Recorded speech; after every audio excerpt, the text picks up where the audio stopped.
Hi everyone! Welcome back sa aking YouTube channel. Happy Halloween guys! Ang ating video ngayon ay tungkol po sa social pension. Sasagutin po natin ang katanungan ng isa sa aking viewer. Nanggagaling po ang tanong na ito kay Sir Kenneth. Ang sabi niya, Ma'am, bakit po hindi daw kami pwede sa social pension? Kasi daw po may pension kami sa SSS. Magkano lang naman po kapiranggot na pensyon? Galing sa pinaghirapan din naman namin. Okay, so alam kong maraming same situation or same case kay Sir Kenneth na hindi tinanggap sa social pension for indigent senior citizen dahil sila ay pensyonado ni SSS or pensyonado ni GSIS. And nakakalungkot mang sabihin guys, pero tama po. Hindi po kasi kasama sa Social Pension for Indigent Senior Citizen ang mga pensyonado ni SSS and GSIS.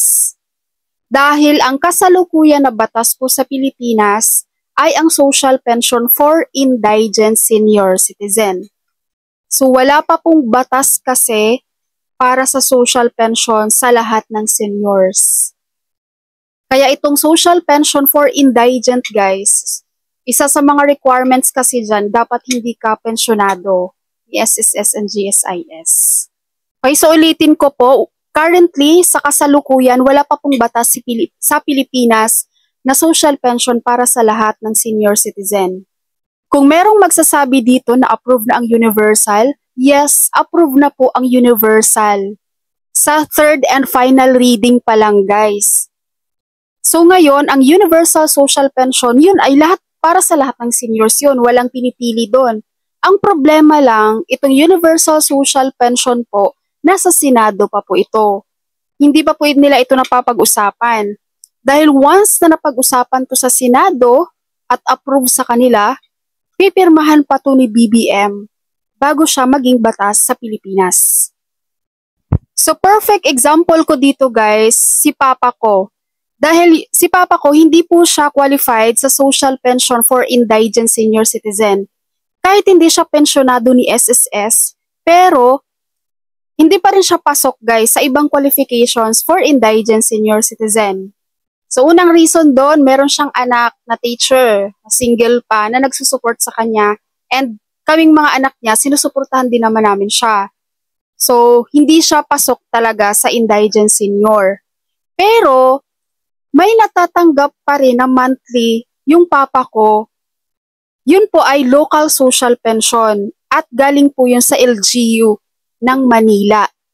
At ang budget ng nila dun guys currently is 500 monthly. No? Kaya ang local social pension guys, depende din yan sa mga LGU nyo dyan kung may budget sila para dyan. Basta sa Manila City, meron silang 500 pesos na local social pension and doon pasok si Papa ko. Hindi siya pasok doon sa mga indigent seniors. Kaya nga guys, kapag boboto kayo ng mga candidates niyan, ng mga kandidato nyo sa politika, i-make sure nyo talaga na meron silang plan para sa inyong mga senior citizen. No? Kasi pag hindi nila yan napag-usapan guys, alam nyo na, pag sila na yung umupo dyan, mapapabayaan talaga kayong mga seniors. So, hindi na nila malalaman or wala na silang pake kung ano yung mga needs nyo. Especially sa mga seniors talaga na wala naman ng kakayahang magtrabaho or wala ng regular income. Diba?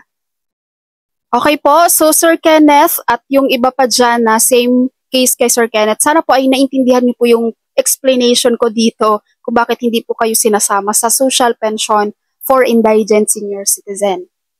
Yun lamang po, maraming salamat sa inyong panonood and God bless you all.